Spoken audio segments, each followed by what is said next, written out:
Estamos aqui hoje no Reflexões trazendo Paulo Salamuni. Paulo Salamuni é um advogado, é ambientalista, é escoteiro e faz funções importantíssimas para nós. É um ex-vereador por muitos anos, muitas gestões, e ele logo vai contar para nós, e também é procurador na cidade de Curitiba.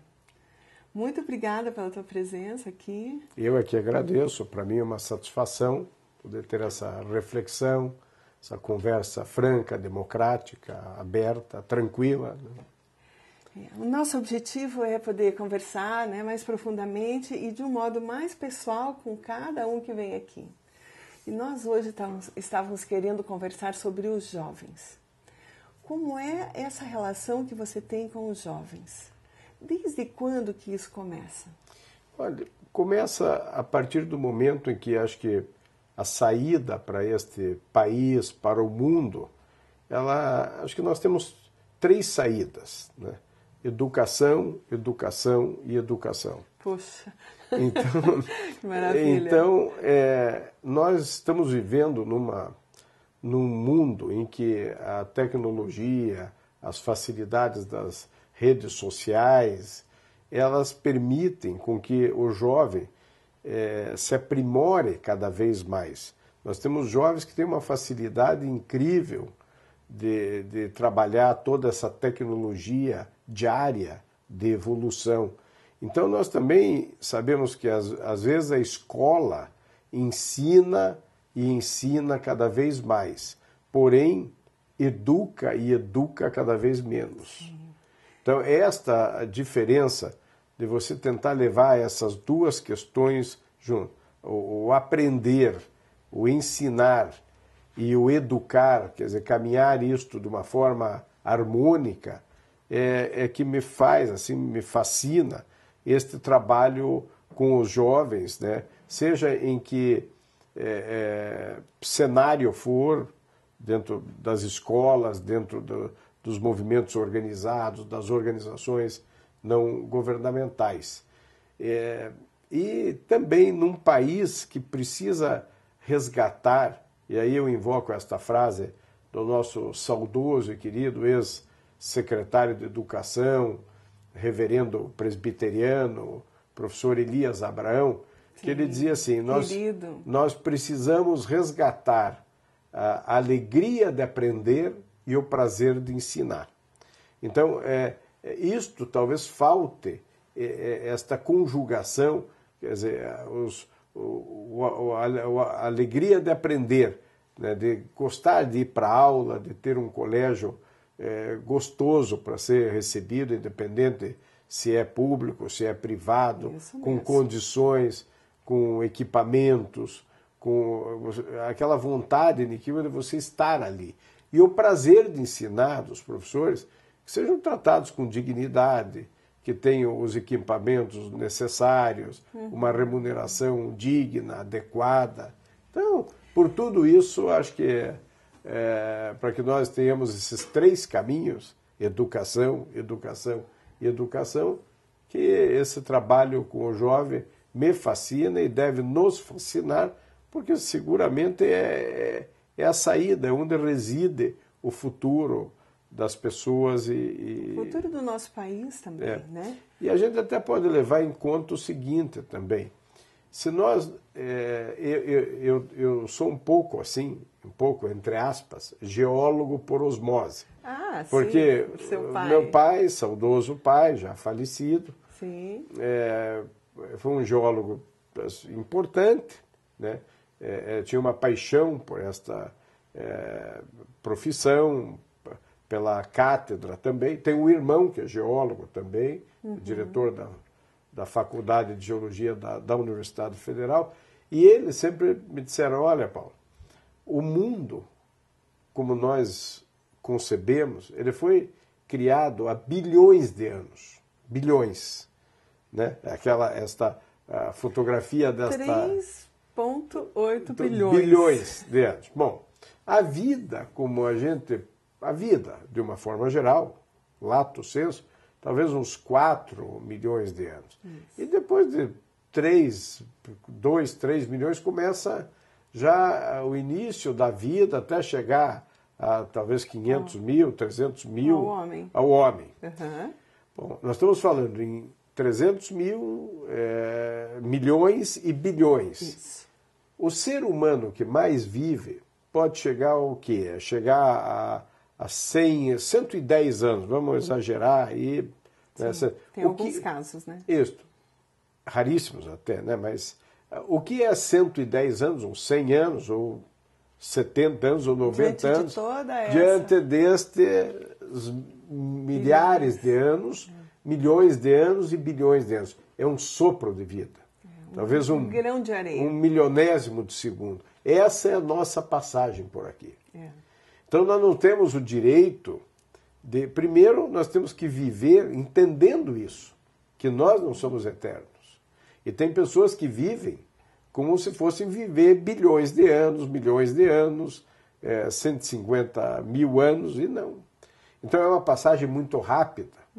E nós não podemos desperdiçar esta passagem rápida por aqui.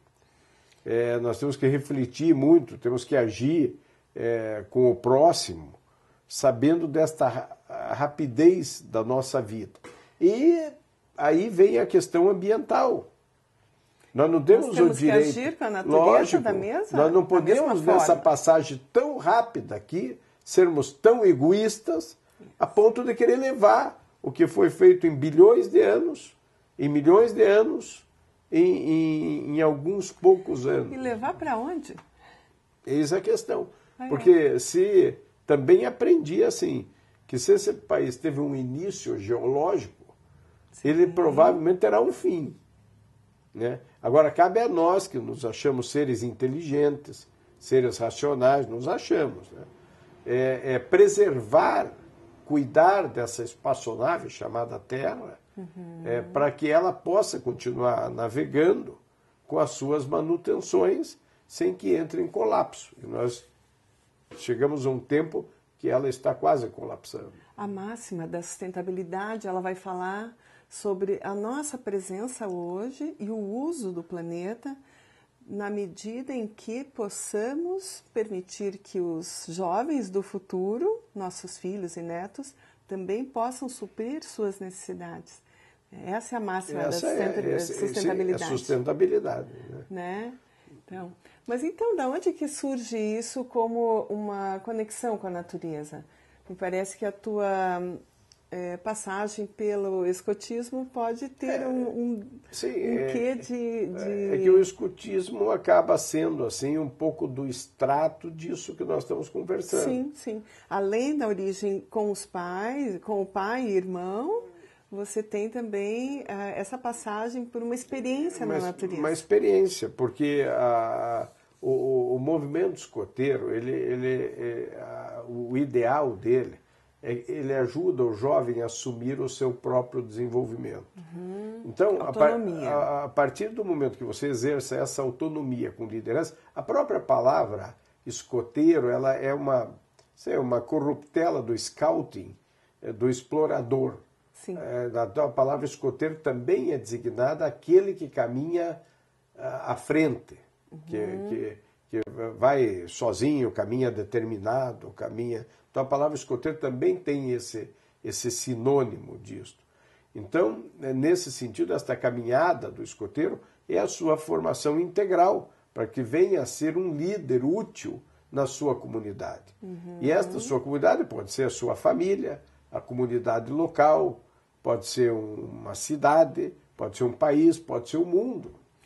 Os escoteiros são treinados, né? Nós temos alguns casos, por exemplo, um que me ocorre aqui, por exemplo, o Prêmio Nobel, acho que foi da Paz, Prêmio Nobel da Paz, Muhammad Yunus, que escreveu O Banqueiro dos Pobres. Sim. Ele criou o microcrédito. Isso. E ele foi escoteiro no Paquistão, por exemplo, e na Índia. No Paquistão e na Índia. Sim, e lendo o livro dele, em algumas páginas, ele diz que muito da iniciativa dele, ele teve por causa do movimento escoteiro.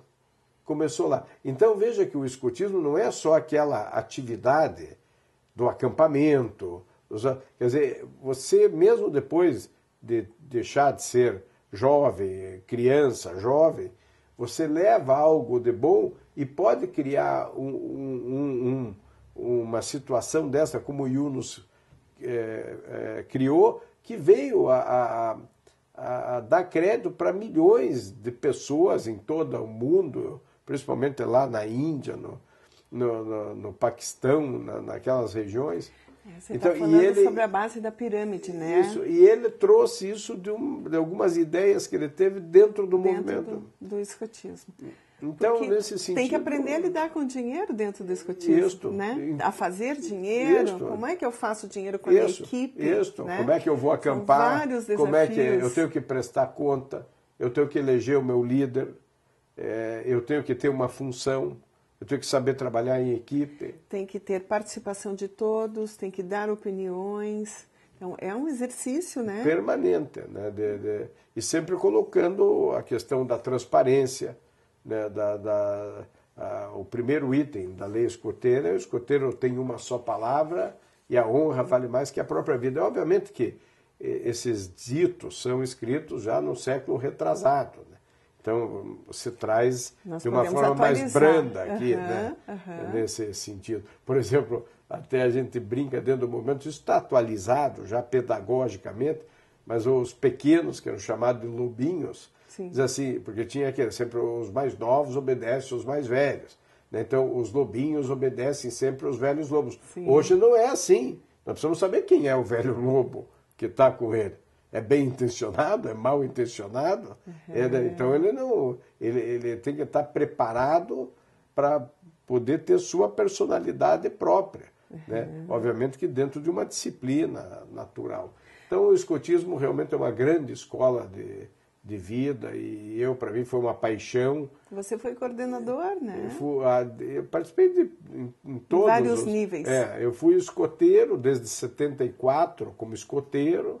Depois fui chefe do meu grupo escoteiro, que era no Colégio Medianeiro, no Colégio Jesuíta. Você vê que tudo une um pouco a educação.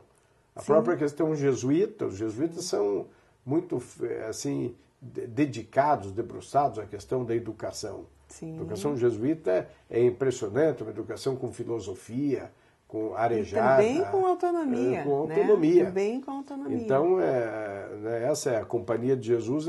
Então, aí você já tem o escotismo num colégio jesuíta. Aí eu tive o privilégio, a oportunidade de ser presidente também dos escoteiros do Paraná. Aqui nós somos em torno de 8 mil membros no Paraná, subdivididos em 120, 130 grupos no Paraná. E no Brasil hoje, embora seja um número grande, mas ainda pequeno diante da dimensão do país, né? Na máxima de que nós poderíamos ter mais escoteiros, melhores cidadãos. Mas a gente sabe também, o escotismo não quer ter o privilégio, ter a unanimidade no sentido. Ele é mais um movimento que tenta trabalhar essas questões todas. Existem outros que, ao seu modo, da sua forma, são bons também, e que trabalham essa... Que estimulam negócios, né? Ou aqui estimula mais os desafios, né? O escotismo não tem a exclusividade da ele. Sim. Eu até acho assim que o mundo hoje, com as quedas de barreiras ideológicas, que estão assim cada vez mais assim, elas se esvaíram, né? Você tem dois grupos grandes, né?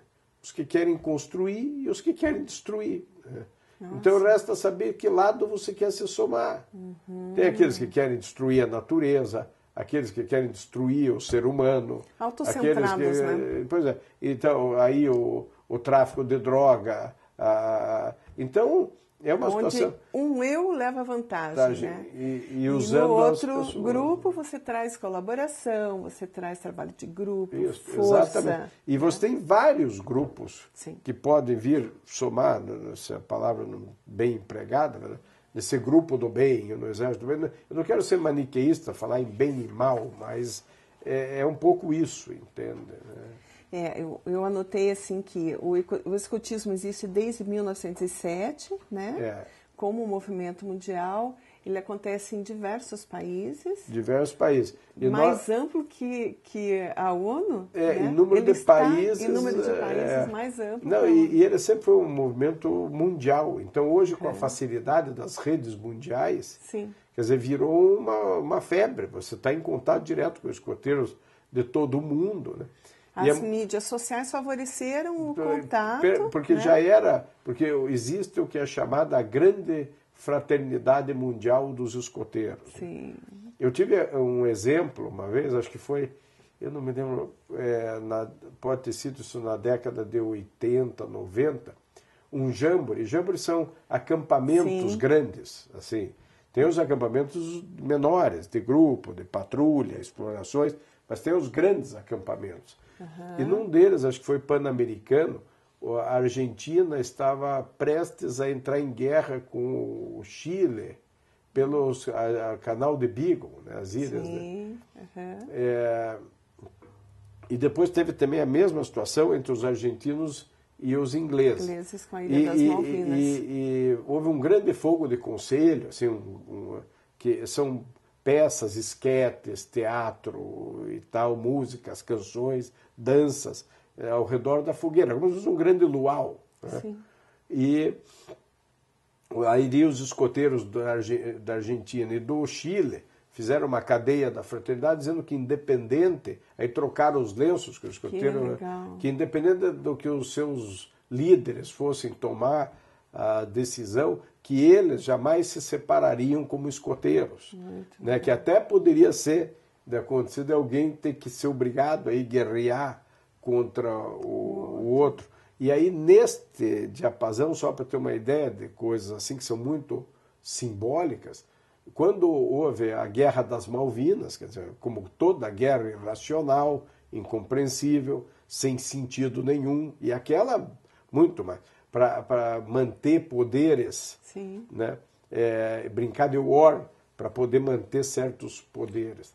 Locais estratégicos, né, no o planeta. Que aconteceu? Isso foi um depoimento dado numa conferência mundial na Noruega, que quando houve o desembarque das tropas inglesas que vieram depois, num embate lá pessoal, um inglês foi cravar a baioneta num argentino, né? Quando ele viu, ele estava no uniforme com o símbolo do movimento escoteiro.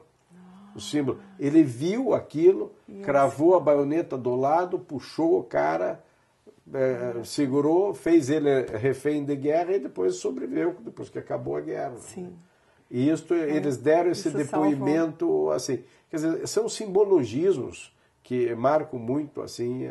Então, realmente, o movimento escoteiro é algo que visa complementar a educação formal, a educação da família. É uma ferramenta, eu diria. Uma ferramenta a mais. Né? Nós vamos parar um pouquinho e vamos dar um intervalo e já voltamos falando sobre essa importante ferramenta, o escotismo, e outras formas de envolver os jovens.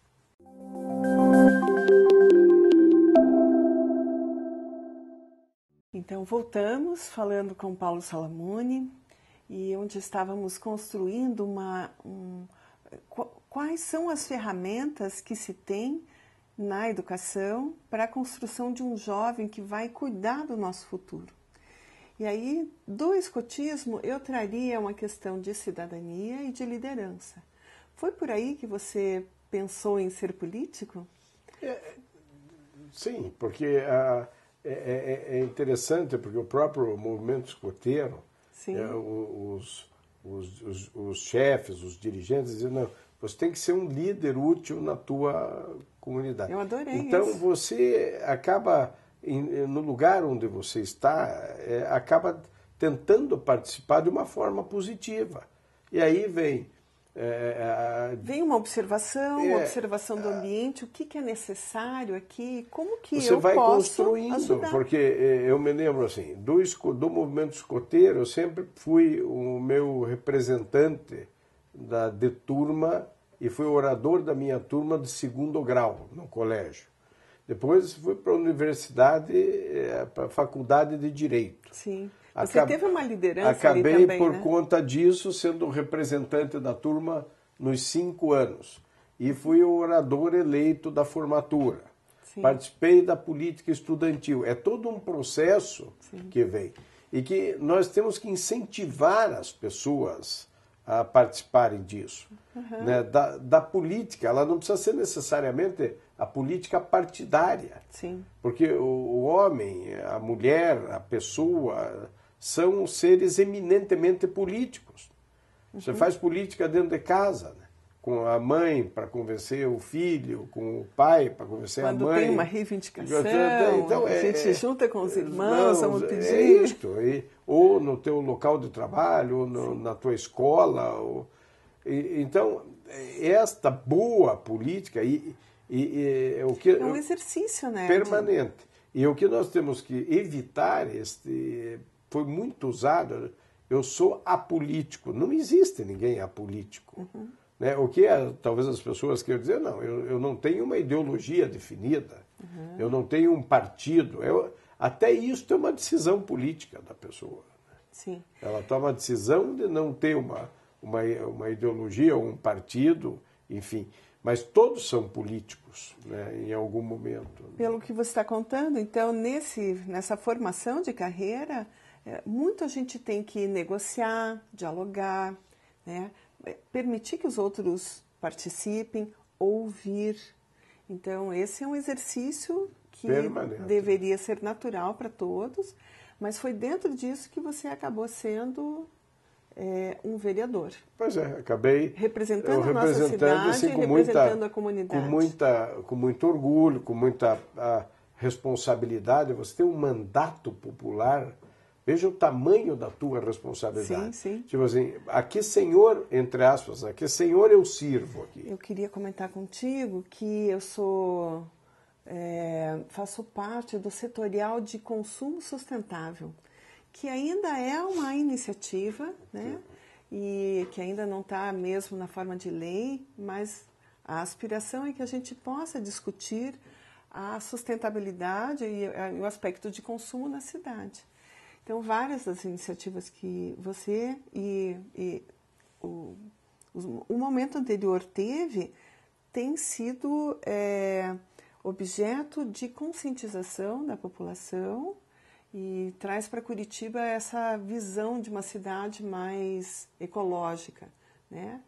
Então, você poderia falar um pouquinho sobre isso, né? Quais foram as leis ou movimentos, aspectos positivos que na nossa cidade têm um impacto e que ampliam a nossa cidade para o mundo? E você tem razão, porque em todo o processo, né, seja ele qual for de avanço, eu até uso falar aqui uma frase do festejado Ferreira Goulart, né, que nos deixou há pouco tempo, hein? Poeta, escritor, que ele diz assim: caminhos não há, mas os pés na grama os inventarão. Então, é preciso caminhar para fazer o caminho, é preciso dar o primeiro passo, Tudo é preciso de processo, conscientizar. Sim. Quer dizer, quantos avanços nós temos hoje que pareciam antes utópicos, né? Até assim, mais assim, banal, para a própria utilização do cinto de segurança. Já há muitos anos, carros vinham com cinto de segurança, eventualmente se utilizava numa estrada e tal, e depois veio uma lei, veio obrigando, veio fazendo. Hoje é automático, você entra no carro e... É hábito, né? É hábito, virou hábito. Né? Sim. Então, e você tem várias leis, algumas até que isto nos países anglo-saxões são países que têm leis que não são escritas, que são consuetudinárias. O uso e o costume faz a lei. Nós até bem pouco tempo aqui no Brasil era assim, se tinha numa praça um caminho alternativo, tinha calçada, tinha um caminho. O poder público ia lá e metia uma cerca no caminho. Nos outros países vão lá e fazem uma calçada no caminho. É aquela direção, por que eu vou fechar? Sim. Todo mundo acostumou a passar por ali, então vamos passar, ou até reorientar. Então, várias questões dessas, nós temos vários avanços. Por exemplo, no processo de preservação, a cidade de Curitiba, ao longo dos seus 323 anos, agora 324, ela teve 3 milhões de metros quadrados de área preservada. Em 4 anos, esse governo que eu pertenci, que eu fui o líder, e que o PV, o Partido Verde, fez parte da proposta de governo, houve uma triplicação em 4 anos. Sim. Então, os 323 na época, ou 20, 3 milhões de metros quadrados de preservação, em 4 anos, 9 milhões de metros quadrados. De criação preservação. De preservação. Isso cria espaço para a biodiversidade, isso cria espaço para uma série de questões Geral, serem evitadas, até as doenças. Tem estações ecológicas, tem parques, tem... então, você... O cuidado com as águas. Isso. E você vai criando todo esse processo, né? Por exemplo, voltando um pouquinho à questão dos escoteiros, o projeto do rio, se eu não me engano, o rio Tarumã, quer dizer, um projeto de anos de despoluição do rio, de envolver a comunidade ao entorno da sede do grupo, de passar nas casas conscientizando para não fazer ligações clandestinas de esgoto ou outros detritos, enfim. É todo um processo de conscientização. Mas o que a gente sente é que os jovens, as crianças, hoje vêm muito mais conscientizadas. Assim como parece que é quase que por osmose a questão da informática, das mídias sociais, que eles já nascem dentro disso, a dificuldade que quem conviveu com essa transição tem, que eles não têm, também já veio com esse nível de conscientização. Por causa da educação ambiental, que você tinha comentado no momento anterior. Então nós tivemos aqui, ganhou prêmios externos, as estações de sustentabilidade, né? Inclusive Curitiba foi a única cidade, acho que na última COP que houve em Paris, né? De ter levado 2 projetos daqui, né? Um deles foi essa estação de sustentabilidade. Então você tem essa possibilidade de debater projetos da cidade nesta área ambiental, né? E é óbvio que nós precisamos fazer isso porque agora, por exemplo, a grande luta que os ambientalistas tiveram aqui, que é uma questão nacional, que foi a mutilação do Código Florestal. Quer dizer, isso foi uma luta grande, nós lembramos aqui da Tereza, ela ajudou a coordenar, várias organizações ambientais participaram, sim. Porque na tentativa de preservar. Agora está em marcha uma outra situação no nível de país, que é passar os licenciamentos do IBAMA para os órgãos municipais ou estaduais, e nós sabemos nessa estrutura coronelista do Brasil, está aí onde o poder é muito centralizado e muito despótico, duro. Quer dizer, como é que um grande empreendimento, lá o município vai dar o licenciamento? Ele é pressionado de todo jeito. Então é óbvio que tem que ser alguém do governo federal que não tenha contato com essas pessoas no dia a dia, na comunidade local, para poder... ter isenção ali, imparcialidade naquele momento. Naquele momento de você poder deliberar sobre uma autorização ou não, né, para isso.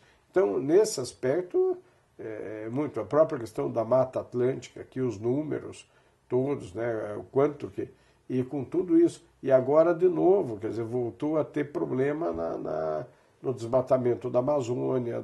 Então, nesse sentido... O Brasil é muito grande, pois né? É um país de dimensão continental. Em todos os níveis. E as pessoas têm dificuldade, ele é muito grande, ele tem uma diferença abissal entre os que têm e os que não têm, as necessidades básicas das pessoas. Então...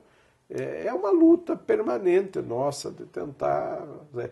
dificuldades que países desenvolvidos ou do primeiro mundo não têm, que são menores, que são equilibrados socialmente. Tem um nível de então, controle maior. De controle. Então, lógico, aí a educação. Mas a gente, voltando, por exemplo, à questão de educação de jovem e tal. Por exemplo, os CMEIs hoje, que são as antigas creches na cidade de Curitiba, eu fui secretário dessa pasta na cidade, elas são verdadeiras, são centros municipais de educação infantil. Toda uma conotação de educação, né? De 3 a 5 anos, tem berçário de 0 a 3. Você imagina para uma mãe deixar, são 206 CMEIs aproximadamente, com educação integral, 5 refeições por dia, detalhes como água quente em todas as torneiras, né? Algo de primeiro mundo, né? E absolutamente custeado pela municipalidade, né? E aí, então, eu tive a satisfação de fazer parte de um governo, de liderar um governo, de ser presidente de uma Câmara, de um governo que, quando a Constituição fala em 25% para a educação, de obrigação, nós praticamente chegamos, depois de 4 anos, a 30% para a educação na cidade de Curitiba. E o que isso acontece? Já reflete, ela passa a ser primeiro lugar na avaliação nacional do IDEB, ligado à educação pública. Então, são questões, e aí dá um upgrade um pouco na própria questão da cidade. Então, tudo está muito entrelaçado com isso, né? Então, nós voltamos lá no início, educação. Então, a gente pode dar algum tipo de contribuição nisso, de convencer pares nisso, de avanços, né? Agora é óbvio, onde você tem mais de um, a tua verdade não vai reinar soberana, né? A gente vai amadurecer e saber até onde que dá para compor, até onde que dá para avançar, até onde que dá para abdicar. É um exercício permanente. Isso, assim, eu aprendi muito, fiquei muito tranquilo nisso, né? Sem usar expedientes escusos e tal. Nós praticamente fomos votando todas as matérias da Câmara com muito diálogo, discussão, debates, né? Às vezes mais ou menos. Encontravam receptividade e apoio? Ela vai acontecendo, é uma dificuldade natural, onde você imagina, por exemplo, né? Uma casa legislativa que você tem 38 representantes, 19 partidos políticos, dá uma média de 2 por partido. Como é que você faz uma coalizão para governar deste jeito? Muito difícil. Isso que os partidos hoje têm todo o problema de debilitação. Na verdade, você tem 38 que cada um é por si, que não tem a formação de representação e quer fazer valer a sua verdade. Então, a gente buscava o consenso em tudo até onde era possível. Onde não havia, você tem um regimento, tem a vontade da maioria e põe para votar e toca o processo democrático. E deixa também que a população se expresse, né? Se expresse. Como se expressaram em várias ocasiões, eu me lembro, uma conquista que Curitiba deu, assim, talvez tenha sido a primeira cidade. No plano legislativo, por exemplo, a nossa Câmara não tem nenhuma eleição secreta mais, para nada. Você vê, poderia ser um ganho maravilhoso. Maravilhoso. Né? Ainda outros parlamentos, para algumas coisas, têm, tipo assim, o veto, ou tipo a cassação de parlamentar. Aqui a Câmara de Curitiba, esse foi um grande avanço, não? Quer dizer, ela não tem nenhuma votação secreta para nada. Qualquer votação que você tem... Isso poderia ser um exemplo para o Brasil, né? Sobretudo para o legislativo outra central. Questão, depois de uma grande federal. Mobilização das sociedades de protetoras dos animais, ou protetoras independentes, Sim. ou cuidadoras, enfim, Curitiba aboliu a tração animal aqui nas suas ruas. Entendendo que é diferente, ela não é mais a Curitiba bucólica de 100 anos atrás, onde você tinha as carroças dos colonos, que os cavalos já sabiam decor. Hoje havia uma verdadeira massacre em cima desses animais, pelo trânsito violento, por atropelamento, por falta de alimentação. Então, eram raríssimos que tratavam com a dignidade que os animais, inclusive, protegidos constitucionalmente aqui. E aí, obviamente, que para não criar um problema social, também nos debruçamos sobre esses que puxavam, que ajudavam como agentes também ecológicos, recolhendo materiais recicláveis, Sim. os catadores, para depois as cooperativas, recicladores, de como substituir essa atração animal por essas pessoas que viviam disso, né, como inseri-las na comunidade sem que elas tenham um prejuízo social, pessoal, financeiro. Mas que não, o número não justificava mais. Então, Curitiba também foi pioneira nisso, me parece, todo o Brasil, e proibiu. Aqui hoje você não vê mais, ou se vê, é muito raro e até ilegal, porque tem uma lei que proíbe, animais puxando carroças, sendo espancados no meio do trânsito, atropelados por grandes veículos, enfim. Né? Se você tivesse uma aspiração para o nosso país, o que você traria? Eu acho que é isso, é tentar equilibrar este país, um país mais equilibrado. Não um país tão rico, né? Não com diferenças abissais entre os que têm e os que não têm, e também a questão desse acesso à educação, ao trabalho, à dignidade, para equilibrar toda essa questão ambiental,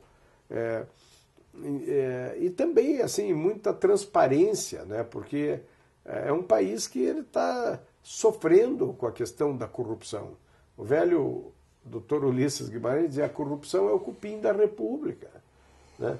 Porque não é possível. Quer dizer, a gente, infelizmente, parece que a corrupção, me parece, a gente tem que achar que não, que ela é meio inata ao ser humano em alguns aspectos, né? Mas então a gente tem que lutar, porque a gente tem que achar que a maioria não é assim, né? Em todos os países há corrupção, você tem escândalos de dirigentes, mas só que são punidos exemplarmente, são banidos, aqui o nível das pessoas envolvidas parece que não sobra ninguém para poder dirigir um país de dimensão continental, de pegar toda essa verba que escorre pelo ralo da corrupção e aplicar na educação, aplicar na saúde diferenças sociais, do povo. Né? Numa distribuição melhor.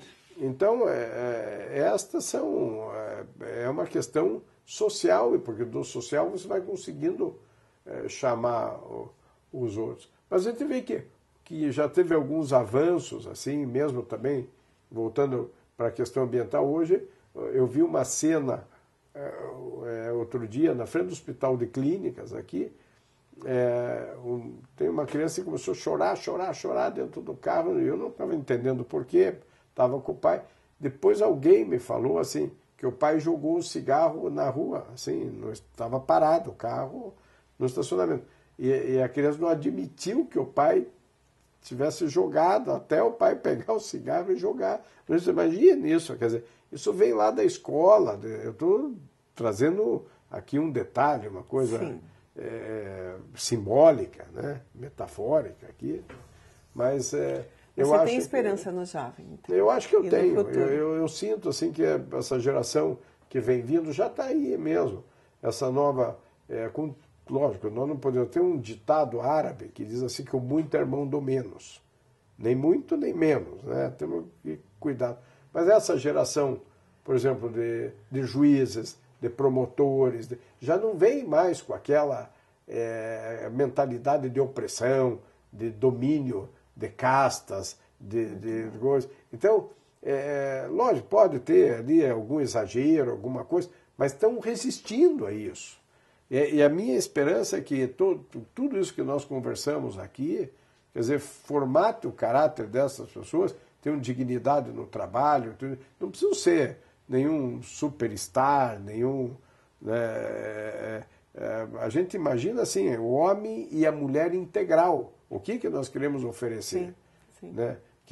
Integral no sentido da integralidade da sua educação, do seu entendimento de ética, de luta contra os preconceitos, quer dizer, com uma cabeça de servir, aberta nesse ser aspecto. útil, né? E se isso acontecer, é um passo definitivo para a mudança do nosso país.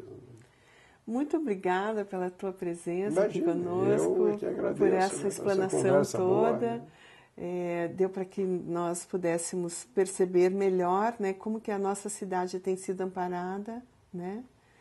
E, então quero agradecer a tua presença. E nós não podemos assim perder a esperança. Eu aprendi também com o meu falecido pai, ele já há 15 anos faleceu, que quando ele foi reitor, uma vez um professor brincou com ele, chamou assim, magnífico, como está? E ele vira para esse professor e diz assim, eu vou bem, o seu apelido qual é? Daí o professor disse, não, mas agora o senhor é magnífico, porque o pronome de tratamento de reitor é magnífico. Ele disse, pois é, o grande problema é que essa palavra é tão pesada para um pobre mortal usar, que alguns de tanto serem chamados acabam acreditando que são, e fazem bobagens homéricas.